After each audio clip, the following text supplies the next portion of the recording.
What's up, man? Welcome to the podcast. Of course, you got myself, LB, aka Mac, accompanied by my brothers.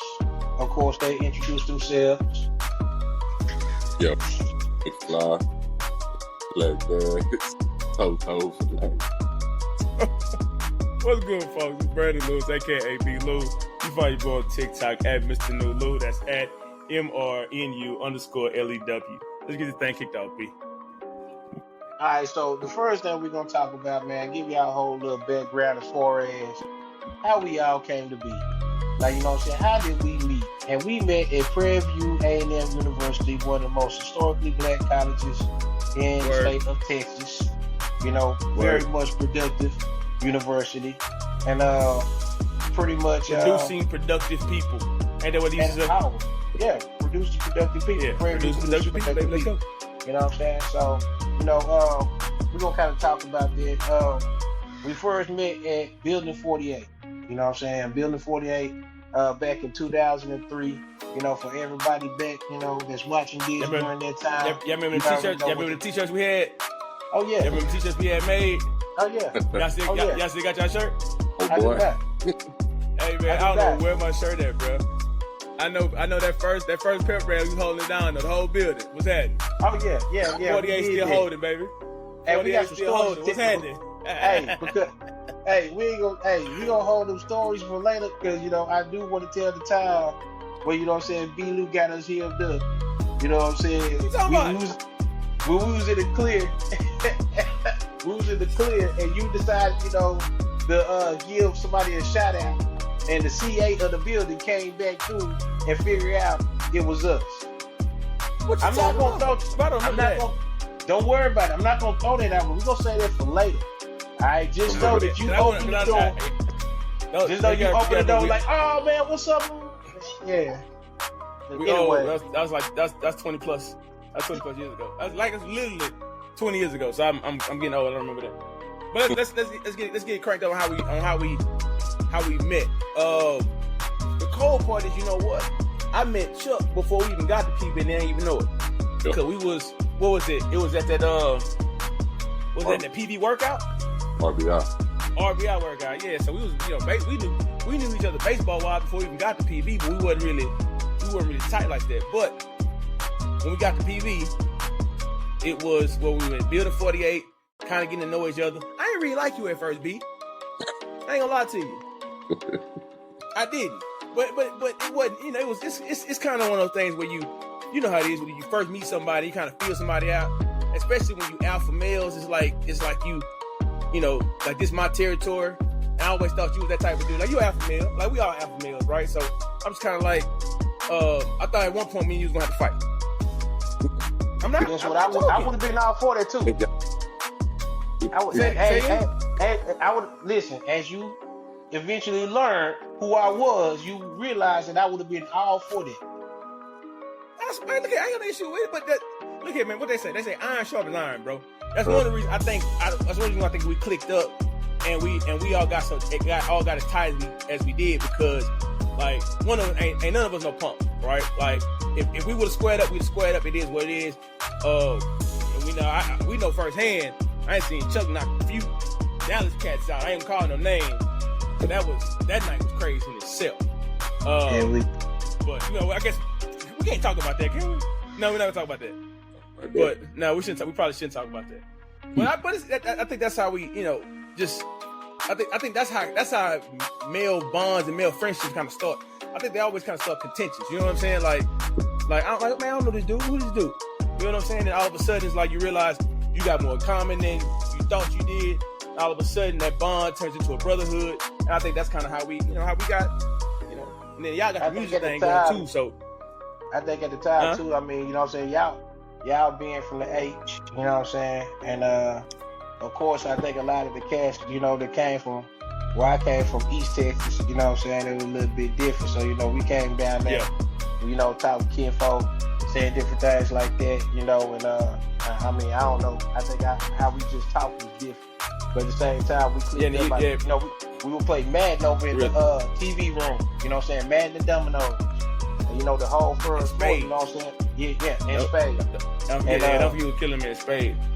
Yeah, the spades, you know what I'm saying? It went down with the spades, you know what I'm saying? But I think it was with us just having one whole floor of just the fellas, and then them 2 floors of females and everything like that. I think, we actually was in a nice little situation because we really, there go that Barry Whiplash. I wasn't gonna say nothing. I mean, but at the same time, it is what it is. It's kind of, we were just more so chill. It was by the TV room. We was off in there getting on the mat. Right. We dominoes, space. That's how we kind of, got a chance to figure each other out. Of course, like you said, we was all alpha males.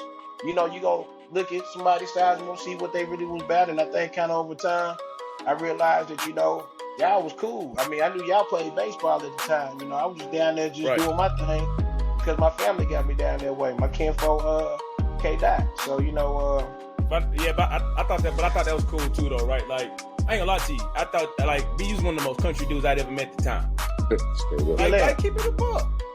Still there. Keep it a buck. Like B was one of the most country, and like the way B talk, I was like, hey, man, this dude super country, man. I can't hang out with this dude. I'm just kidding. Yeah. I'm just kidding. I can't help it, man. No, man, but I think the second big thing we talked about this the other day was that music that you and Chuck were doing at the time when you was linking up with your kinfolk. You know what I'm saying? Like that was, and I used to kind of go to the studio with y'all, but I ain't no rapper type. But you know what I'm saying? Like I think that was a part of that bond too. Kind of seeing y'all in the studio kicking it. You know what I'm saying? I think not to sound weird. Not to sound weird, but I felt like a groupie. That's what it felt like. I'm just saying. Hey, I'm keeping it in the book, man. I'm keeping it in the book. I think at the time, really true. What'd you say, Chuck? I said, I think on one end I bonded with you, B. Lou, through the baseball, and then with B through the music. So Chuck kind of glue. Like Chuck kind of glued the whole situation, right? Like on one side is athletics. You know your boy was a supreme athlete. You know what I'm saying? Yeah, man. Hit home runs, Chuck did everything. throwing touchdowns. I did everything. Basketball, throwing touchdowns, and dunking at the Baby Dome. Yeah, man. That. Cool. Let's just call it this. Look here, call a spade, bro. I might have been the best athlete y'all knew. Yeah, keep it real. Keep it real. B, don't shake your head, bro. Think about this. Stop. Chuck. Now look. I'm the best. Chuck, look at Chuck. You was a great athlete, bro. You dropped bombs, high school sports football star. But I'm 5'8", dog. I throw touchdowns. I hit home runs. And I dunk. I used to dunk. I can't dunk no more. Be in my line. Hold on. Let's clear this up right now. Hey, look this to me. I don't know who gonna see this, but this gonna go out to the world. I've told this story 1,000 times. People don't believe me because I'm 5'8". B, you were there. I'm pointing at B right now at the camera. B, you were there. Did I dunk? We at the Baby Dome. No, Chuck, you were there too, because we would get ready for intramurals. Did I dunk? Did I dunk the basketball? And I'm gonna shut up and I'm gonna let y'all answer the question. Did I dunk? You put your life into that. No. Listen to me. No. You put your life. Y'all trying to skip past the dunk. Y'all trying to skip past the dunk. Did I dunk a basketball? You put the ball. Yeah. No, that's not the question, bro. Answer the question. Did I dunk? Yeah. Yeah. Yes. That's all you gotta say. Now, question number 2, B. Now, you was the recipient of this. We were playing football, and I threw that beautiful dime to you down the sideline, and you ran off on them balls. You remember that? Come on, bro. Was all-time quarterback. Come on, bro. Yeah. That was real. That was real Dak Prescott-esque. That's your boy. Sideline. That 9 route. I hit you in stride. And I drop bombs. I'm the best athlete y'all know, bro. Keep it a buck. Stop playing with me. Let's keep it a buck. You didn't do track, and that's what separates me and you. I was slow. I was fast. So therefore, end the conversation. Yeah, you were fast, bro. But I did everything but run. I did too. Gotta have to run. I hit home run. Fast. Man, but I ain't my God. I hit home runs, bro. I hit home runs. All right. I dropped dimes with that Bill Pigskin, and your boy was mashing in the lane. Like, come on, dog. Like I'm him. I'm Himothy McVeigh. Let's go. Say McVeigh. Wait, no, that's the Unabomber dude, ain't it? My bad. No, that's not him. Never mind. My bad. I'm him Tebow. I'm him Tebow, baby. Let's go. Bro, we way out. No, you not. B. No, you not. CB, this your job to keep us back on topic, bro. Man, I'm getting us back on topic because you just went completely left with a whole bunch of fairy tale sports topics and stuff like that, man. And truth be told, hey, and that goes back to how we originally met because we met through music and sports, and cracking jokes because we ain't gonna bring up the story when you tell somebody they were built like a skillet, but that was mean. I shouldn't have did that, bro. You was mean. That was wrong for it, man. You was wrong for that. But no, I was wrong. At the end of the day, man. But you know what? That talks about how much we've grown too, right? we always talk about growth, and if you think about some of the stuff that we did as 8, bro, you gotta remember too. When we got on campus, I was 17. I didn't turn 18 till November. You feel what I'm saying? So we were young, stupid, doing stupid stuff. You think about the growth now. We all got multiple kids, you know what I'm saying? We 30 plus, almost touching 40. The growth is there. But we did said some stupid things back then. Most definitely stupid. Can agree on that. Very stupid. I can most definitely agree on that right there. But just to kind of fast forward to something else, as far as we get a chance to talk about it for and like you said, maturity. We've came a long way. We done music, you know what I'm saying? We don't make decisions and stuff that we not proud of during that time. And, one of the topics, I feel like every time we get on this podcast, I know y'all going to have questions. I'm pretty sure the audience is going to have questions. But one question I want to get started with this podcast and talk about is, with our culture, why is it that our culture... Yeah, it's about to get real heavy because I want to know. Go for it. That's my son in the background. That's real black dad stuff right there. But let's go. Why do our culture glorify self-destruction? Like, you hear it so much in the music, as far as it's so much hatred. And when I look at it like this, when a lot of music started or originated, it was more love than hatred. It wasn't as much violence as in the music. You still had different music that was made for, it was grown folks music. But at the same time, the movies, the black exploitation movies and stuff like that, more so, a lot of that was more so pushing love and unity and stuff like that versus now.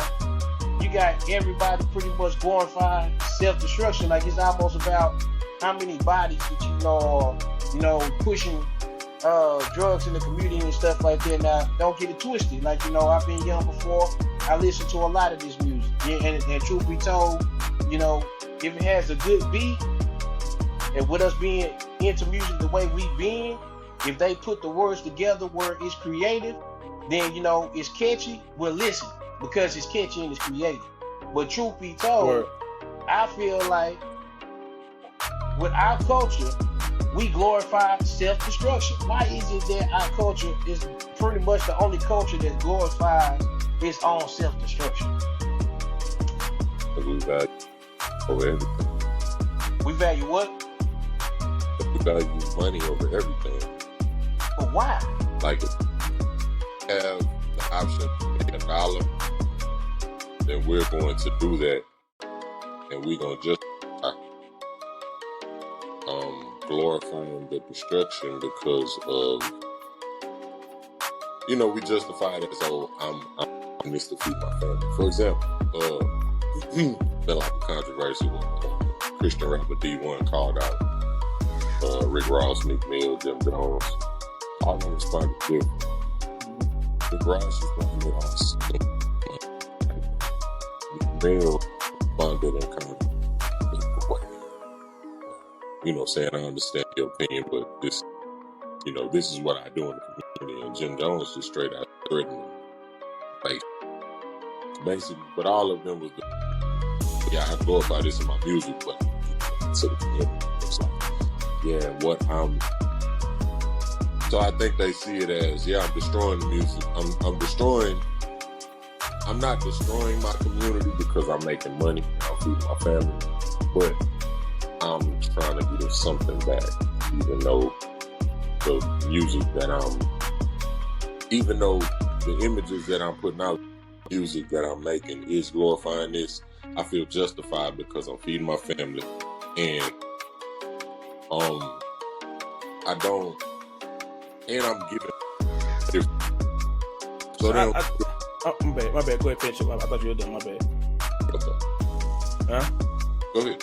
Okay. Well, I mean, when you talk about the different art forms, bro, so first I'm gonna say this: I'm not well versed enough in other people's cultures to say what they glorify and what they don't glorify. Like, I don't really listen to country music. I don't really listen to pop music or rock. I'm a soul, R&B, hip hop dude, right? So I can speak to that a little bit more intelligent than I can anything else. But what I do know is that as it relates to hip hop, it all started kind of telling stories of those people who were living that lifestyle. Now, some people were living that lifestyle, you feel what I'm saying? And it was out of necessity as opposed to straight up glorifying. And I think what happens over time is those stories to the next generation become romanticized. And so now you got folks who they want to just take it outside the music, and now it's about catching bodies and doing this and doing that, stuff, honestly, stuff that I really can't relate to. So like you said, while we listen to it, we got a catchy beat. Like, honestly, if I'm gonna be real with you, like, one of my favorite rappers most recently was Mo3 before he passed away. Ain't in the blood gang. You feel what I'm saying? Like, I don't know. I have a pistol, but it's for self-protection to protect my family. I'm not out here in these streets talking about getting it back in blood. You feel what I'm saying? But it's something about that. It's something about the beats and the rhythms. One, because we're rhythmic people, that one attracts us to it. But as it relates to the message, it's been romanticized, man. It's been romanticized for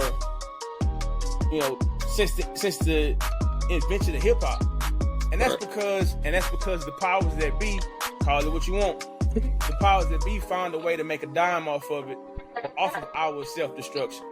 Look at Kelly. Look at Kelly back there cutting up. Oh boy, Kelly back there cutting up. He is not having it.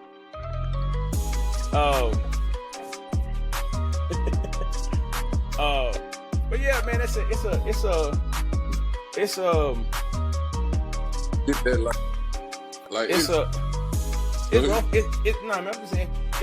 hard to kind of put it in words, bro, because a lot of times people are telling their stories, right? Sometimes, and like like Ice Cube said, those stories ain't always pretty, especially on that side of the track.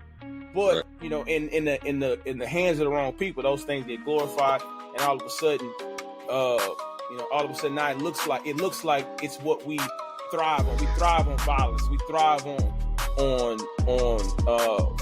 breaking the law, this, that, and the other. Right. You know what I'm saying? So you got my man Kelly straight, bro. We ain't gonna go back there being extra. Nah, man, he trying to get that podcast, bro. Because he was what he knew. He said, man, this thing gonna blow up. He said he gotta get his limelight. Nah, we were just kind of expanding what you were talking about, B.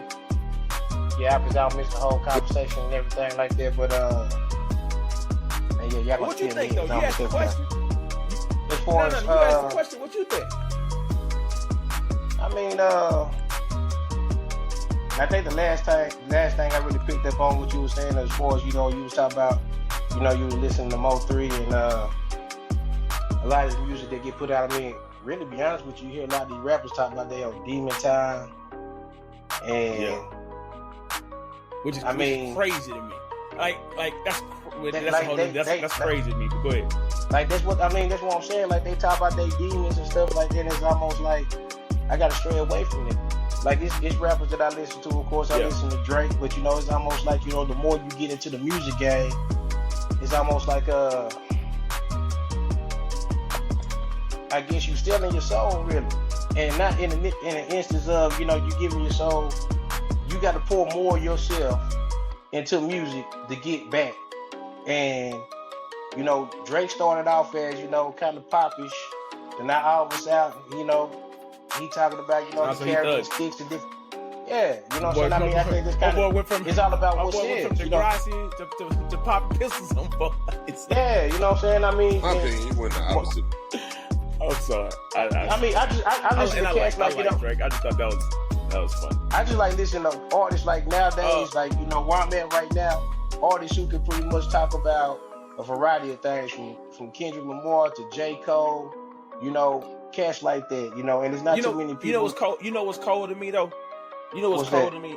And I don't know other cultures like that. Maybe I should educate myself more on other cultures. I just know my culture.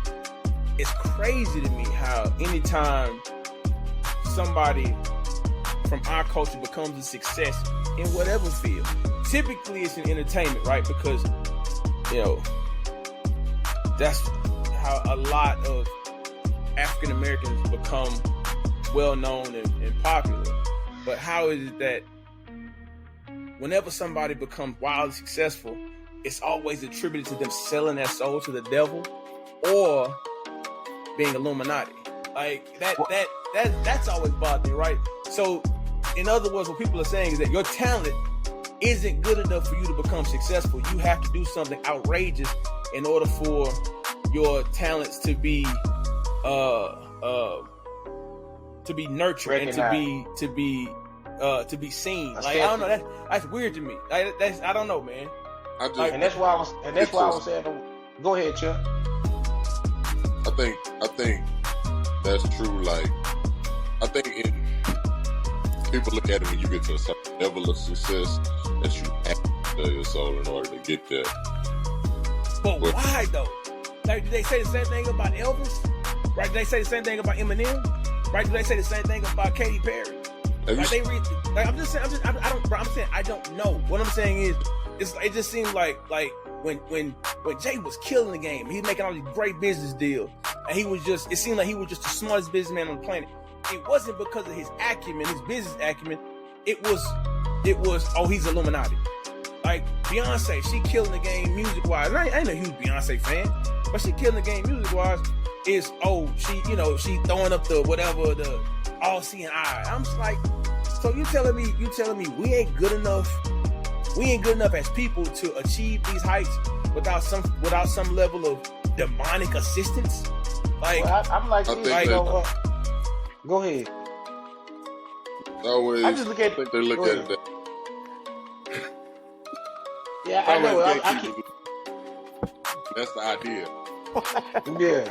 Like, this far, like, then you had to do something because they're not right. going to, or because you like, Black Wall Street effect type thing. People think, black, certain amount of success.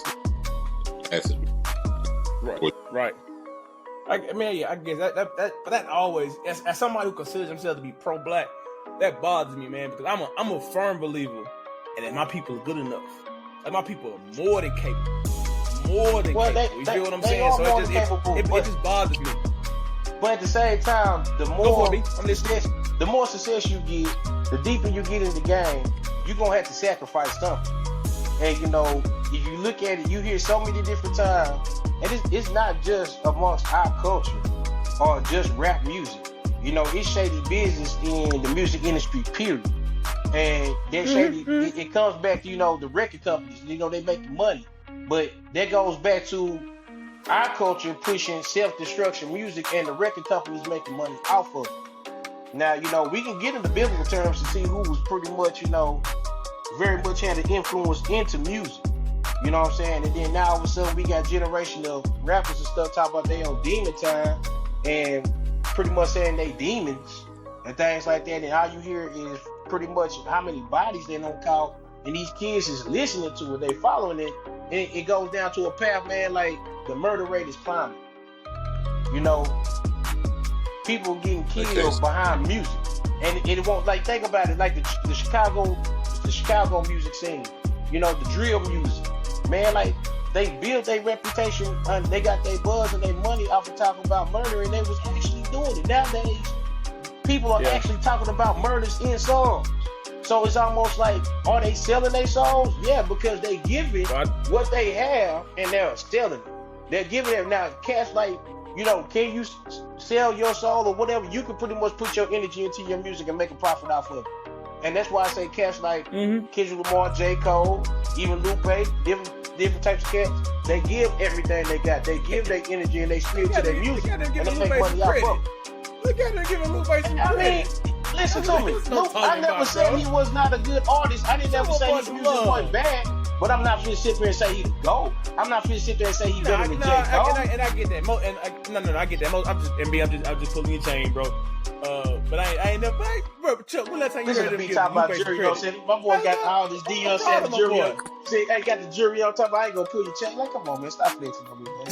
Stop flexing on me, man. God dang. Say what? Hey, man, look, listen to me. This is fresh off of church. I was at church this morning, went to go visit the in-laws, came back, took a nap. I ain't changed clothes yet. So that's what this is, man. Y'all chill out. Hey, did you? I literally wear this jewelry every single day. Was the church something good though? Matter of fact, yeah, man. Yeah. I go to the look over here in Humble, bro. Chuck, I've been telling you, you need to come out there. Nah, man, it was real good. It was real good. We were talking about the sermon was it was based out of Exodus. And the story was the sermon was on this is my story, and I think it kind of hit home, right? So I thought it was. But he always, bro, I'm telling you, man, when you talking about like spiritual growth, all right, especially in my walk with Christ, like I feel like being at the church I'm at now, the Loop, it's game changer for you, boy, man, because it's to me it's on a whole nother level, right? It feeds my soul, but also what I found out is that, like, it's good for my kids too. Like, my previous church was cool, and I love my previous church. But what happened was, church started to get smaller. The church kind of split, and all of the resources that they used for the children had went away. So I remember sitting in church, and all three of my kids were sitting in the back row, passed out asleep. And I was like, man, this can't be it, bro. So I ended up finding the Loop after a little bit of a search. Like, man, love it, bro, love it. Yeah. Not to get too deep, but you know, at some point we're gonna go there, because we're gonna talk about spiritual growth, and we're gonna especially as a follower of Christ. You know, I try to walk in. You know, I ain't perfect, but I do some stupid stuff sometimes. But we definitely gonna have that conversation. But I do think spiritual growth ties into the conversation, because you know, we're talking about in the music. A lot of artists, they stick with whatever's gonna make them money, and they don't use it. Yeah. They don't grow within. Which goes back to what's the man that gains the world and loses his soul in the process, right? Yeah. I mean, that's true. For those who don't realize where every great and perfect gift comes from. You feel what I'm saying, right? So a lot of times, and I think we all guilty of that too, though, right? Like, I'm personally guilty of it. Like, me thinking that the success that I've had in life is due strictly and solely based on just my hard work, just on what I do, right? And not giving any credit to God the Father who put me in this spot, right? Who's opened up doors that I couldn't open, right? Sometimes we forget that, right? And everybody don't believe that. You can believe what you want to believe. This is what I believe. And you know, if you don't believe it, man, that's cool. I ain't mad at you. But you know, I'm gonna continue to believe. I'm gonna continue to believe in the God of Isaac, Abraham, and Jacob. Did I say that right? I think I did. I think I said it right. Hey, listen to me. I don't know what your eyes just did right there and there, man. But they one went this way, the other one went this way. I didn't know what was going. I was like, wait a minute, I'm not gonna compete. You know, add some special effects and nothing like that. Hey, man. I'm excited because, you know what I'm saying, DJ man, brought me this, you know what I'm saying, to the side, you know what I'm saying, shout out to DJ. You know. Hold on. Y'all clowned me the other day because my wife brought me a drink. Now, Miss D over here bringing you these old fancy chocolates. We're not gonna get on here for that. My wife brought me a drink the other day. Y'all got on me tough. Miss D bring him some more fancy chocolates off screen, and we gonna talk about it? No, because I pull up on you, B. That's why we ain't gonna talk about it. I pull up on you. That's why. That's why. Hey, look at all right. So we're at the 30-minute mark. All right, but hold on. Before I know we're at the 30-minute mark and everything, but just kind of finish on the subject that we were just talking about as far as the music and self-destruction and stuff. This is my personal opinion. Just to wrap that all up, I feel like as far as when it comes to our culture and self-destruction, I think it's gonna got to a time to where our generation, and I don't know. I guess we can say that. I can't say that I played a major part in it, but I have listened to music in the past. But I feel like I've grown from that state of mind from what I used to be at. But I feel like we don't have enough leaders to pretty much to be willing to go against the record companies or willing to go against and say this right here is destroying us. We have to find another way as far as uplift our communities, because until we do that, we're gonna continue to see our communities come lags. Being oppressed. I don't disagree with you, but I'm gonna say this, man. I'm gonna sound like a broken record because I know people said it before. But that started at the house, man. Like that type of leadership. That's what we're talking about. But you gotta think about it, though, bro. Like everybody don't. Let me finish. Go ahead. All I'm saying is that's the role that we play, right? Especially again, I told you what I'm doing this for, right? Especially in our culture, it takes the strong black dads to be those leaders and because the music ain't going nowhere, right? So we have to play that role of of being the filter of understanding. Hey, son, this is fiction. This ain't real life, right? This is and we have to guide our boys and our girls down the right path. Now I understand everybody ain't got that. Right, but that's why it's so important that. Let me say this. It's more of us out there than people will admit to. Let's keep it a buck. It's more black dads out here doing their thing, taking care of their kids, whether they married, whether they single, whether they're dating, whatever. That's handling their business. So let's put that out there off the rip. But it's our responsibility to make sure that our kids understand, hey man, this is fiction. This ain't real life. Right, like, and it's our job. It's gonna be hard to do that because it's down the right path. It's gonna be hard to do that because, for one, there's no money into it.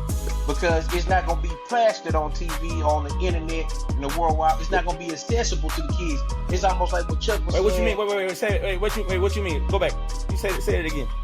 It's not gonna be hard to do.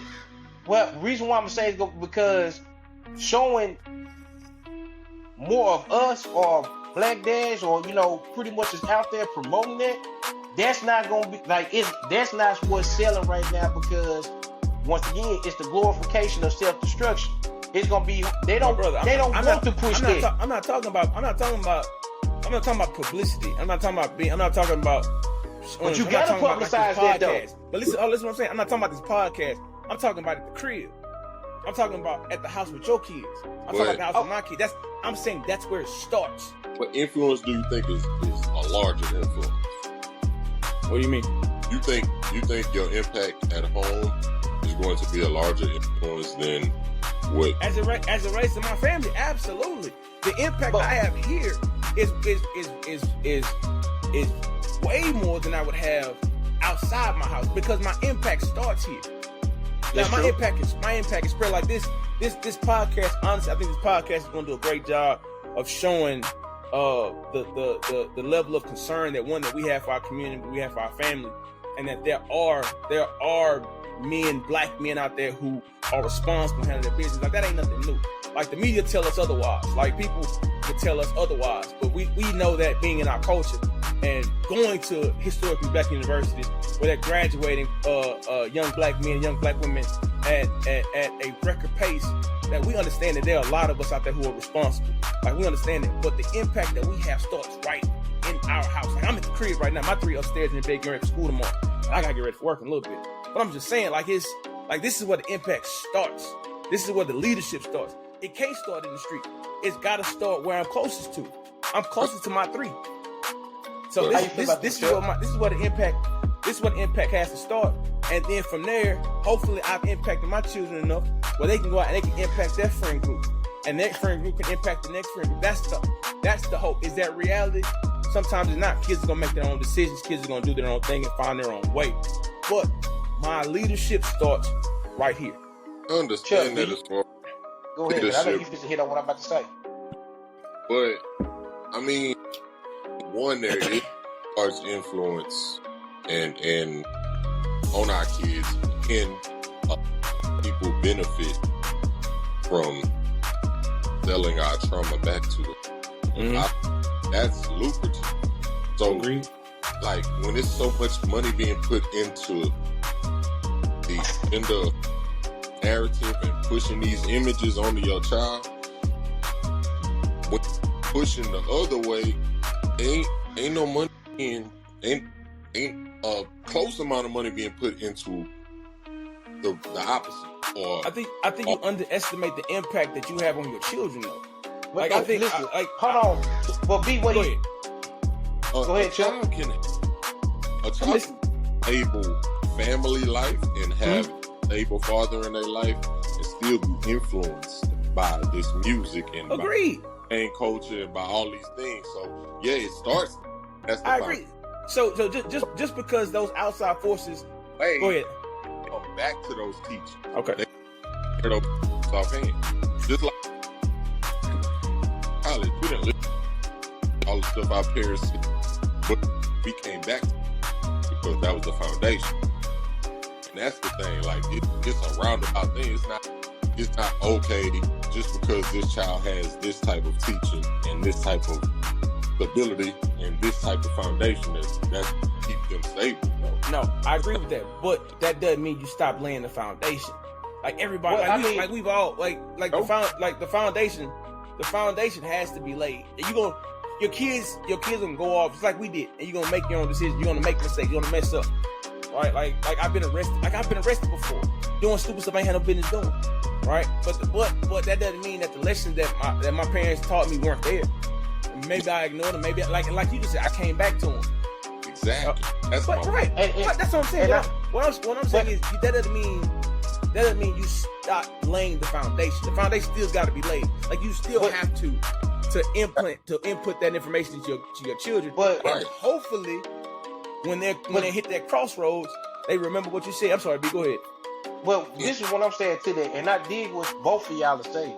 All right, but at the same time, the whole point of it was why is it that our culture glorifies self-destruction? And truth be told, you can raise your household to where you raise them in the right way. And even if they was to make mistakes down the line, they're gonna still come back to their original teachings. But at the same time, it's a lot of kids out there that don't have a you in the household.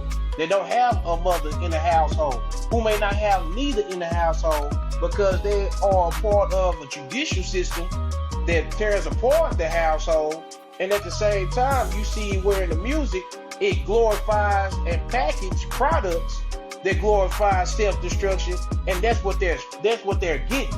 I was just talking to one of my to another father last week, to where he was saying that his son was starting to he raised him in the right way, but at the same time it takes a village, and he was starting to show pictures of smoking and a whole bunch of money and everything like that, and that's what's cool. That's an image. Time out. That's the thing about it. We had 39 minutes right now. Let's back up a little bit. Let's back up a bit. Number one, let me feed upon him. That's what I'm saying. That's my point. Hold on, Chuck. Say it again. You went out a little bit. He had that stability. He had the foundation, but the influence and the pull, pressure. But let's not act. Look, I know we're grown and we're all mature, but let's not act like we didn't do some of the same stuff. Let's go back and answer that first question, B. Why is it glorified? Because it's lucrative. It's lucrative. People can make money off it. Chuck, you said that. You're only looking at, I'm laying this foundation on, but what about the foundation on a larger plane? Black people, slavery in America, and all this. That was a foundation that was set too. So that's the foundation. So you're trying to a foundation on a smaller scale in your household, not going to supersede that trauma, and it's not going to supersede. His name, hold on real quick, B. Before you get off of what you're saying, let me say this. That goes back to what I was saying earlier, to where, back in, let's say, the 60s and, I can say the 70s, 50s, they were more so pushing love and unity in music and movies. But somehow, some way, and it pretty much happened in the 80s, the word drugs and even rap music didn't start off violent. That music started off as far as celebrations, had block parties and having fun and doing that type of stuff. Right. But then, eventually, it went left. Hip hop has always been a storytelling medium. It's always been. But it didn't start. Listen what I'm saying. It's always been a storytelling medium, right? And a lot of times, and look here, we all of us are 80s babies. We were born in the 80s, raised in the 90s, right? So the 90s kind of grew us up when we were born in the 80s. When hip hop came about, the guys who were telling stories weren't the dope boys. They were telling the stories of the dope boys. They were telling what they saw from the guys who was in the streets. And this is something that's common knowledge, right? Like this has been an interview. Ice Cube said, even Tupac said, like Tupac wasn't living that lifestyle for a long time. Like he was telling stories of the cats from the neighborhood, right? Like, but then all of a sudden, now the cats from the neighborhood, they got it from the mic. Now they're able to tell these stories. Now they're telling from a different perspective. Now it's a little bit more real. It's a little bit more glorified. Now folks realize, like Chuck said earlier, now they realize, okay, now we can make money off these people's trauma. They're selling the trauma back to us. So now the reason why, let's go back to that original question, the reason why it's glorified is because our trauma is lucrative. Our trauma is worth it. And if you go back to some of you're talking about the 60s and 70s and the movies, like I remember watching The Mac. Like The Mac is a cold movie. The Mac wasn't about love. The Mac was about pimping. I'm just saying. That's just one example. That's just one example.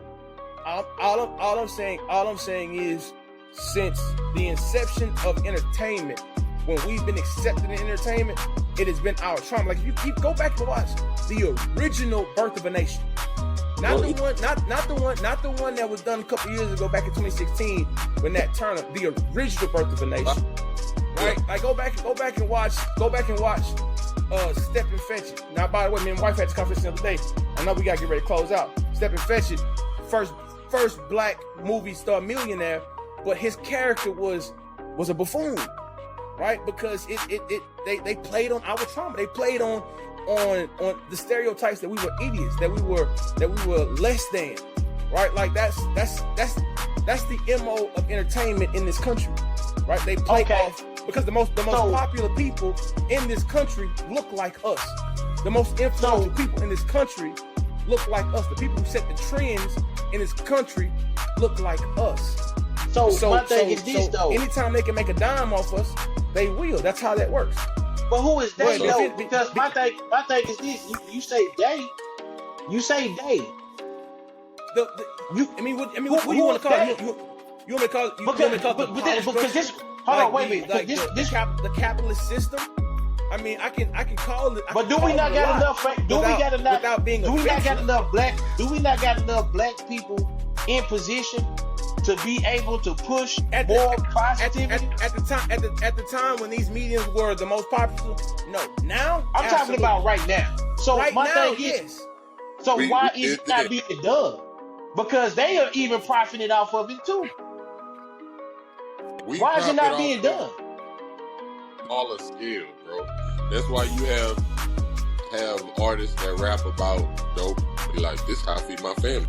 Dang, you shouldn't tell me how I feed my family. Even though they know that what they're doing and the message that they're sending is traumatic. Everybody knows words. And as you grow older, you learn how powerful words are. So if you know how powerful words are, you know what the message is that you're pushing, and you know that message can be destructive, but you don't care because you're feeding your family. And the reality is, do we have more black Americans in powerful positions than we did in the past? Absolutely. Do we have enough to change the power structure? No, not yet. Not yet. But we're working towards. Hey man, I don't need to cut this. It's getting there. It's getting there, but it's not. Yeah, we're getting there. It's still. It's still. We still live in a world where we set the trends. Us. Now, not me. I'm not that trendy, but I'm just saying. Black people set the trends. We will be. Hey, but B, I don't mean to hold on, wait, man. I don't mean to cut you off and everything, but it's getting about that time. I got to get to the sponsorship. It is. Close it up, B. So, I'm going to close it up. Give a special sponsorship shout out to CB Kennels, and Rock Wallers. You can check out the YouTube page at c.b.kennels, Rock Wallers, on Instagram, c.b._kennels_Rock Wallers. And on Facebook, you can check them out at c.b.kennels, Rock Wallers, and TikTok at CB Kennels all together _Rock Wallers. That's CB Kennels, Rock Wallers. One of the best Rock Wallers you can possibly get across the nation. Hands down, without a doubt. Go see my boy BJ. Go see my boy BJ. Yeah, that's BJ right there. Go check out them Rock Wallers. He got some of the best, and it's only going to get better. I promise you that. But on another note, man, it's been a great podcast. Get a chance to talk it up with y'all, chop it up with y'all. Y'all be sure to leave feedback at 3 Black Dads. What is that?